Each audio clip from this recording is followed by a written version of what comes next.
so miserable just by being here, and I'm gonna make your life miserable too. Seriously, Jessica, if you disappeared, the world would be a better place. Just go end yourself. In whispers, it's been talked about, but no one knows the specifics. There was a girl who was constantly picking on her. There was this one girl named Avery. I mean, she doesn't seem mean, but when she's around Jessica, she just sort of changes. I guess people are talking about me being a mean person, thinking that I'm a bitch. And I don't know what makes them say that.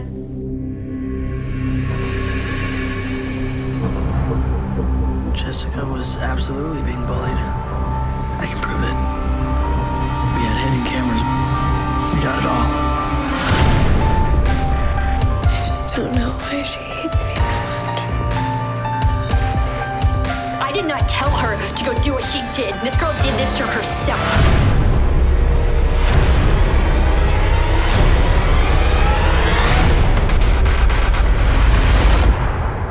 I made a promise that I wouldn't show anybody. Well, I'm breaking that promise right now.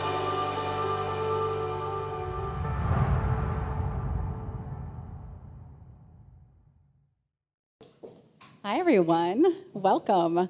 I'm so excited to be here with both of you. My name's Morgan Baden. I just want to dive right in. And Amy, can you talk to us first about the film and what inspired it?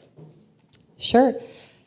Well, it was inspired, A Girl Like Her was inspired by over 20 years of working with young people and doing documentary films with them, educational films with them, mostly for the teen market.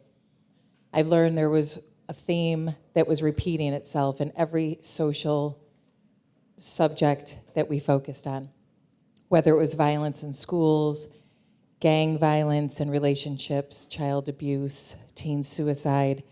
It was this unheard voice, young people who felt they were not heard in school, at home, and there was this lack of self-esteem and the fear of being themselves, truly being themselves. And we found that theme over and over again. And in researching it with them and getting close with young people, I found that being susceptible to bullying is something that, of course, every kid fears, whether they'll be a target. And this movie was really inspired by those years of that message coming back to me again and again and again, that in order for kids to feel safe, to learn, to be themselves, to grow into the human beings that they're meant to be, we need to create safe spaces for them in order to do it. And so A Girl Like Her was inspired by them. I made it for them as a voice for something that they can call their own, so they can show this to their parents and show it to the adults in their lives and say, this is what we go through. This is what it's like to be young today. And it's time that we make a change.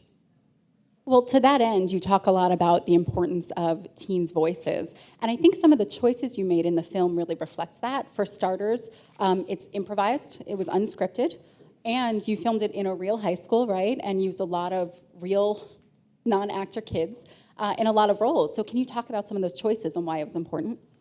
Sure, when I developed the film and I really started dissecting how we tell this story in the most raw, organic way.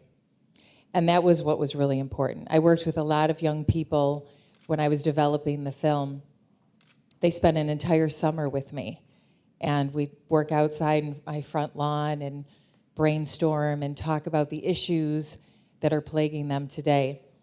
And when I thought of a traditional film, like my first film, it did not feel right to do it as a scripted drama shot in a traditional style. It needed to be something different, even though this genre is far from different. The way in which we approached it was the storyline of a documentary film crew being in this school, celebrating being ranked 10th in the country, and this prestigious honor that the school is facing. And on the outside, it felt like it was perfect. But what was happening behind the scenes and inside the school was the opposite. Somebody was slipping through the cracks. So how we went about telling the story and what I decided was I wanted the real voices to come through. That's why I didn't write any dialogue in the film. From beginning to end, every line in the movie was improvised right on the spot when we were filming. And shooting in the documentary style was the best way, I felt, most creative way for 4 different perspectives to be told as it unfolds in front of your eyes. And those perspectives are the film crew's perspective and their lens, the parents, we got to see it also through the film crew, Brian's camera, who is Jessica's best friend, Jessica's hidden camera, which she wears as a dragonfly pin, and then, of course, probably the most important perspective is Avery's camera, the bully in our story. So let's dive into the crux of the movie, which is bullying. There's a narrative for bullying, right? The bully is bad, the victim is good, and let's figure out how to make the victim feel better and punish the bully, essentially. But this movie sort of flips that narrative on its head a little bit. Can you talk about why you wanted to do that? Why do you want to get into the bully's head and figure out why it's important to do that? Since the beginning, I think, of the human race, there has been this power struggle, and when I mean power struggle, I mean there's been the more powerful taking over what seems to be powerless. So control, bullying, if you will. And since I was a child, well, obviously bullying has changed a great deal because we didn't have the internet. For us, it was if you survived that day in school and nobody picked on you and you went home, you were safe. Those days are over. In fact, when you're home, that's in a lot of ways when the bullying begins for a lot of kids. And it can be done anonymously. It can be done as ganged up bullying. So when we decided that this was the issue, I want to go back to your question because I sidebarred myself. I want to make sure I get right to the point of your question about why do you want to look into the bully's mind? Sorry, sidebar. I was going off on a tangent on something else. We'll come back to that, though. Thank you. The bully herself, do we ever really get a look inside of a bully? Whenever we hear a case like in the media, we get to know the victim. We hear their whole backstory. We know everything, and we know we find out what happens to them. And innately, we are protectors as humans. We want to protect the weak. And when someone's being picked on or perceived to be picked on, we want to dive in and protect them. And so the immediate reaction is, I'm going to push you away because you're bad. The way you're behaving is bad, and I want to get rid of you, and I want to protect you. And I think that that's a wonderful quality we all have as humans. But not looking at you, if you are the bully in the situation, and not dissecting what's going on with you and walking over and saying, Morgan, what's going on? What's happening with you? I'm missing out on how to solve this issue. The answer is right here in front of us. You're not a monster, Morgan. The behavior is unkind. That is a bullying behavior. That's not who you are. There's underlying issues of why people bully. And when people learn about Avery Keller, we start to peel those layers back, and we see something that we may have not looked at before. It offers a new perspective, and one that I think is critical in this conversation. So I got to see the film last night, and it was wonderful. And one thing that really struck me was Avery's parents and their role in all of this, and essentially their denial or their reaction when they were first confronted with Avery's behavior. Dr. Shefali, can you talk about how parents can support the bullying conversation in general? Yeah, but just to back up a second, you brought up an important point that we're protectors by nature, so we always veer towards taking side with the victim. But as we rampantly continue to take sides with the victim, what we are subconsciously doing as well is castigating the bully as the demon, right? So inherently, we are a simplistic race, and we like to categorize good and evil because it just makes life so much more easier. You know, once you've got someone to cast a stone on or at, the solution presents itself, or so we think. And that's why the bullying epidemic has continued and rampaged through centuries, because we keep doing this simplistic categorization of good and evil. And what this movie does in an unprecedented way is stops us in our tracks and says, no, we have to look at this in a more complex, nuanced fashion. And the only way to get to the heart of the matter is to recognize and validate that within every bully is a victim. And unless we can do the whole 360, this epidemic will never stop. So we have to look at it with a wider lens and stop just doing a simplistic punishment, because that's really another repetition of the same control and dominance that really creates the bully. And we have to take a step back, a wider perspective, go to the family, go to the entire socio-political structure around which a child's voice is not heard. Children are not really treated as sovereign humans. They're treated similarly to chattel, to be seen and not heard, or to be done to be disciplined. And this epidemic really starts in the home. And your movie shows it in such a powerful fashion, where the parents are really living such disconnected lives that they simply are unaware that their child, the bully in this case, so beautiful on the outside, but is really suffering from her own demonization at home. And unless we can do the entire 360 and another 360 at every layer, this epidemic is not going to stop. So what can parents do? We start with connection, right? We start with really connecting to our children and allowing them to have a sovereign space in the home. So let's talk about those safe spaces that you brought up earlier. It did used to be that if you were bullied at school, you could go home and not be bullied. You could stay home from school and have a break. Summer vacations were great. But those safe spaces don't exist anymore, as you said. So how can we, what's the next step there? How can we make our virtual lives safe the way we can make our physical lives safer for bullying victims? Well, I think it begins in the home. I think everything begins in the home. And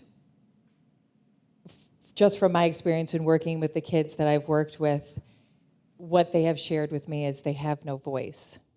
They go to speak of something and they're silenced immediately. They have an emotion about something, they get angry about something, and there's no safe space for them to discuss how angry they are about something. They get pushed off, or worse, a parent validates their anger about someone in particular. I'll give you an example of this.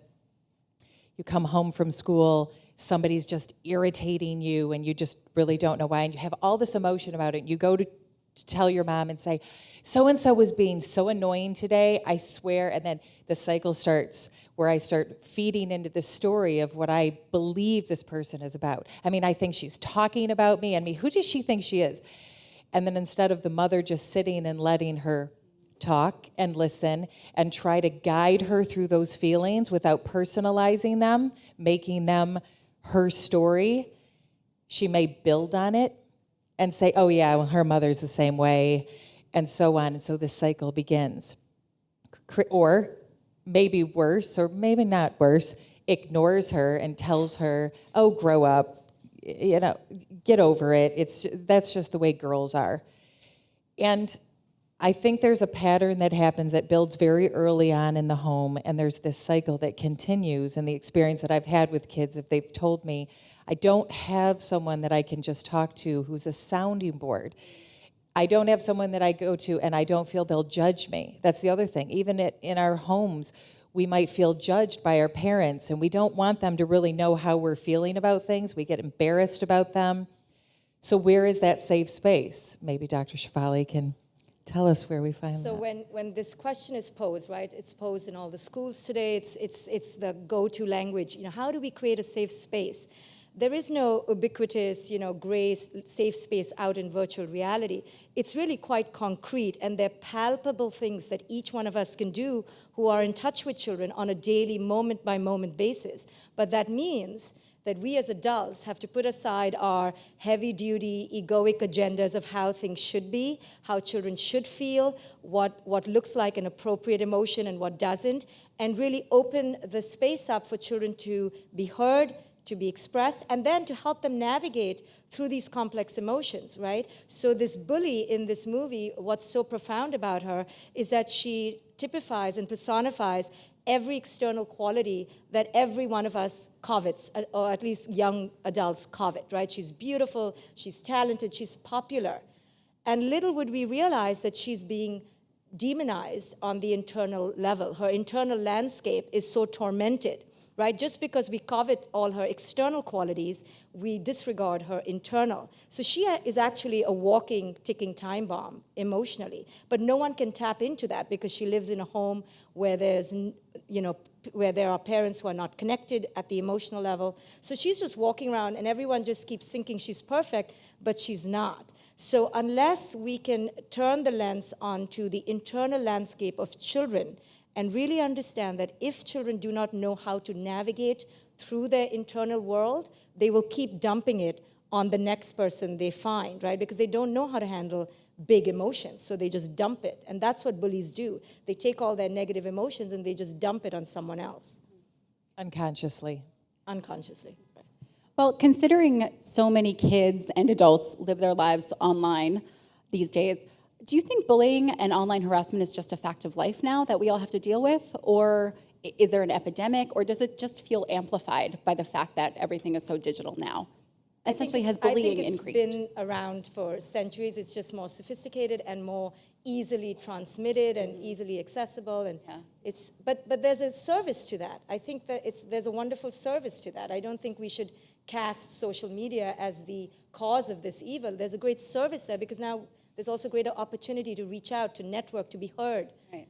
So, nothing is non-dual. Amy, why did you specifically need or want to tell this story? Well, it was personal for me, and I didn't realize how personal it was until I started this journey. When I was 6 years old, I was bullied so I was in kindergarten, and I had a classmate who, when I started going to his house after school, that is when the bullying began. And it started off with him just being rough with me, telling me what he wanted me to do, making demands on me, and then there was a physical consequence if I did not do what he wanted me to do. And it escalated to the point that he threw me down face first into the cement, damaging my 4 front teeth. And I could no longer hide from what was happening. And then I made a decision when I moved cities, and at just the young age of 7 years old, I learned how to control someone else. I learned that in order not to be a target ever again, I would become the tough one. I would become the one that nobody would mess with. So when I went to this new school, I was the one to be feared. If I perceived someone threatening to me, I would call them out on that. I would corner them. I would get in their face. I would fight them, and it was mostly boys. And I got this reputation very quickly of being a bully. And it was a label that it broke my heart to have because I knew inside I was a loving person. I loved animals. I cared about people. I would be the first one at your side if you needed me. And if someone was picking on you, I was the first one to stand between them and you. But because the reputation was so emotional and I dealt with it, it angered me and it made me more and more angry. And I had no idea how to cope with it. So that journey continues today as the movie is coming out and people from my past have come back into my life. And my best friends are my friends that I've had since I was 7. And they always say, don't call yourself a bully. You weren't a bully. You protected us all the time. But I was. I absolutely identified with that behavior. So very personal for me, but also for the kids. Because I think they deserve better. I know they want better, but they don't know where to begin. And so I'm hoping that this film is a spark for them to say, okay, I agree. We shouldn't just keep going with the status quo anymore and following the generation pain that's been passed down to us and keep this cycle going. Let's break the pattern. And if they can feel that, then we have a movement for them to take over, to lead. Dr. Shefali, are there ways that teens can sort of self-identify behaviors that could be construed as bullying?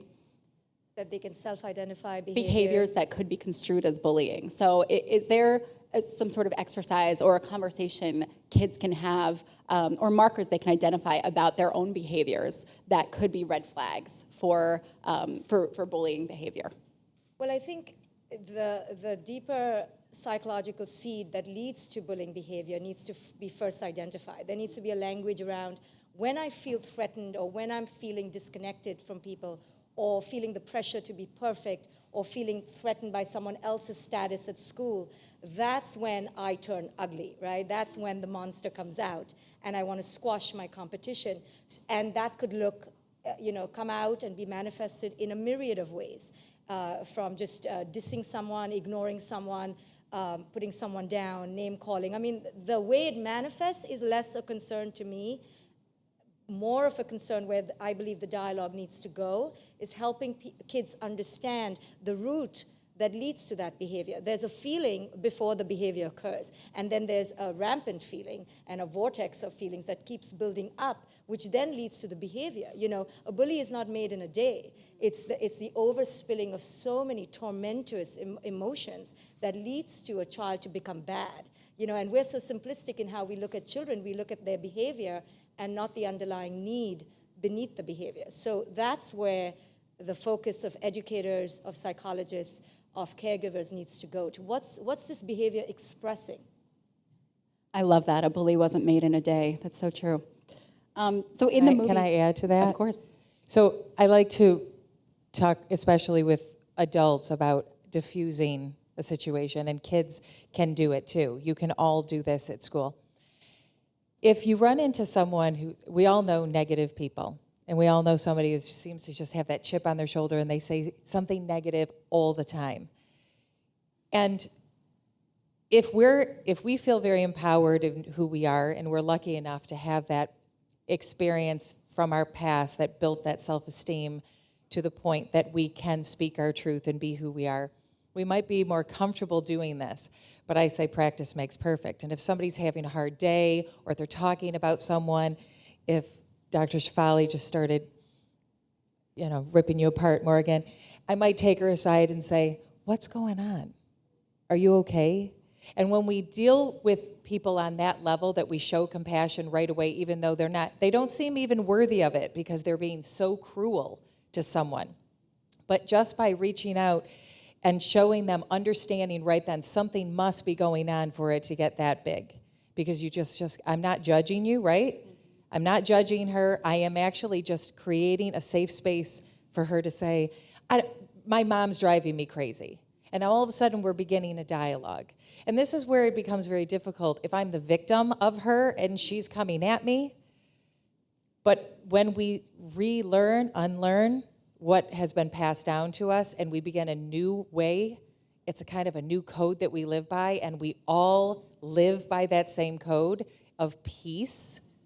It's literally just peace. Are you okay? What's going on? And it seems so corny, and it seems so, kids might roll their eyes and go, yeah, I'm going to walk around and say peace. But truthfully, we need something different. I mean, it's almost so important and pivotal that in a school playground or on the yard or by the locker room, the one who's bullying, they're the ones who need to get all our compassion and all our attention. But we're getting seduced by their negative behaviors and getting caught up in the narrative that bad people just like to be bad. No one enjoys it. It's coming from an overspilling of a real schism, a severance from the heart, I call it. And a kid who's severed from their heart is a kid who needs rescue, who needs compassion, who needs connection. So that's where we need to go. But instead we go to the victim, which is, not an unnatural or a wrong thing to do, but it's so skewed.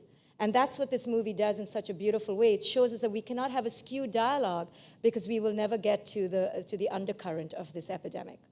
And that ties in beautifully with the motto of the film, which is the only way to save a victim is to heal a bully. So hug them, shock them, just walk up to them and give them a hug. And they'll be like, what's up? What are you touching me for? Why are you hugging me? Just hold them. Hold them as long as it takes. I tell my daughters all the time, Hold each other until you feel it. So when your kid comes home and says, Mom, she was so mean to me and she threw her backpack at me, and you as a parent, you're getting so riled up because we're protectors and we're getting seduced in the good, bad dialogue, and we're like, oh, I'm going to protect you and I'm going to castigate the evil girl, the poor 6 or 4-year-old as the bad one. We have to take a step back and go, boy, I know you're hurting. You tell your child, you empathize with your child, but my goodness, that poor kid must be having the roughest day. What's been happening in that kid's home? Do you know? Right? And you shift the perspective of your child to broaden their understanding of what makes someone bad, right? And to connect to the heart of that person. And what if we were taught that from day one? What if we were all raised like that? Wouldn't that be a different world we live in? I'll circle back to the internet. The internet is a wonderful thing. If we spread joy on it every single day, imagine how empowered we'd feel as human beings. Imagine how beautiful we'd believe the world is. Instead, what are we addicted to? Negativity, drama, and this cycle continues. Where did we learn that? We didn't just grow up and say, oh, I think I want to think negatively today. No, it's just these ongoing patterns that keep repeating themselves. And so we have this unprecedented moment. I certainly don't want to say my film is that moment, but it's a start. It can absolutely, between a girl like her, between The Conscious Parent, this amazing book that Dr. Shefali wrote, there are tools that we can make a change. And so I think that's what we're kind of talking about here. I mean, I think what you're saying is pretty revolutionary, and I think that comes across in the film, and I'm really excited about the dialogue that it's opening up.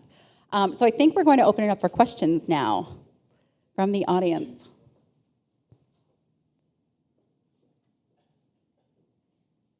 So I'm not a parent, but my question is, with social media, I feel like some parents want to police their kids' social media accounts and try and make sure that they're not bullying or being bullied. But what do you recommend to parents that are trying to take a more proactive approach towards monitoring their social media accounts? And is that a good thing? Is that a bad thing? And what's your stance on it?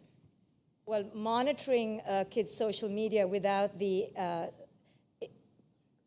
component of education and empowering your children around what is negative energetic language, what is positive language, around self-worth, around body issues.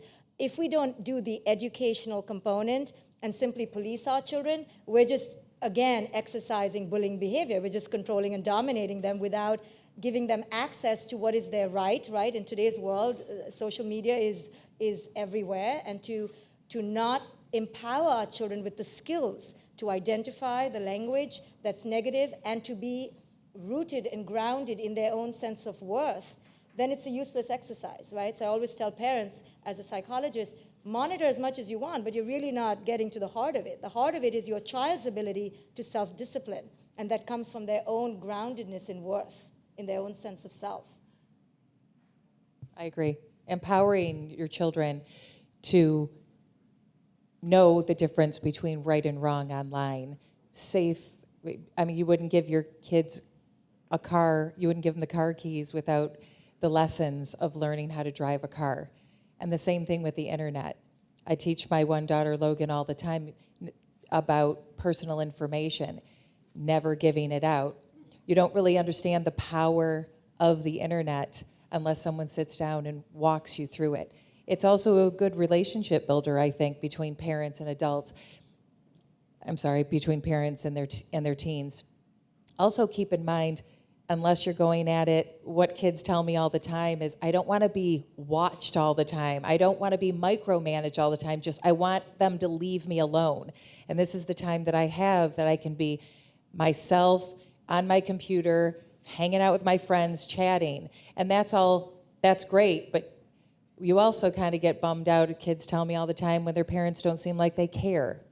Right. So there's a happy medium. Right, so the conversation is not really supposed to happen over their shoulders, hovering and helicoptering as they're on Twitter or social media. The conversation needs to be happening outside of that arena, and it needs to touch on deeper topics about using your voice, standing up against injustice, being empowered to speak up, call for help, network, and know who you are. Right, that's the deeper conversation. But parents are just about controlling and about children and monitoring where their children are on social media rather than teaching them how to navigate it. Hi. I was just wondering if there are any support groups that parents could go to reach out to help give them insight about how to handle it with their kids or to teach them how to handle bullying. Good question. Do you know of any specific? I don't know. I know that the internet is just overflowing with support groups, with tips, with tools, with techniques. It's at the parents' fingertips. But most of them may miss this deeper dialogue that I'm talking about, which is entering the child's ability to know who it is they are and to stand up and have a voice, right? So most parents will go and Google how to keep your kids safe in cyberspace, but then they won't allow their children to have a voice at home, so it's counterproductive. The issue is about a victim becomes a victim and a bully becomes a bully because they don't have the ability to access their sovereign inner space, right? You give the bully their inner sovereignty, they won't feel the need to institute dominance on another human being. They're connected. If you have a community catalog or through the schools, they offer programs like that and classes like that too. But that was a great answer. We have time for one more question, if we have one.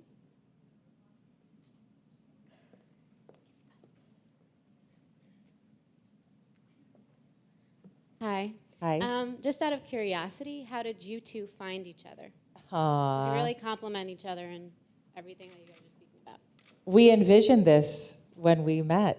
We envisioned that this would be happening. She actually wrote me an email and she said, I see us side by side. So her assistant sent me the movie, and I had to find the 2 hours to watch it, and I remember just sobbing and sobbing. It really connected. Well, tell them the story about how you weren't going to watch it, because that's really cute. I don't remember. Tell me. Remind everyone about my... She was sent the movie, and just like the famous author that she is, she had no intention of watching it. She was too busy. So something happened to her, though. Your ankle. Oh, my goodness. Okay. She remembers everything. See? Yeah. So you tell it. Okay, so I tripped in the gym, and my ankle twisted, and I was stuck in a bed and going through my emails, and I said, okay, might as well just watch this movie, see what it's about. Well, you said, what am I supposed to be doing that I'm not doing, that I've got this injury Right, so now? on the spiritual level, I did ask the universe, what does this ankle twist mean to me, as I often do when I'm hit by something? What's the deeper meaning? What's the deeper meaning? And then I was scrolling through the archives of emails, and I came across the movie and was just transfixed. You will watch this movie and be riveted from the get-go, because you will not know who to identify with more. And that's why I love the name, A Girl Like Her, but it's the parent like your parent. It's the best friend like your best friend. You will see yourself in every piece, and that's her masterful genius in showing the humanity of every possible role. The beauty here is that you can't escape and think, oh, that's not me. I would never do that, because you have and will do and are doing a piece of every role in this movie. So I was so riveted, and I called her right away, and I just said, thank you. I just spent the whole afternoon crying. Is this what you wanted me to do? And how can I help?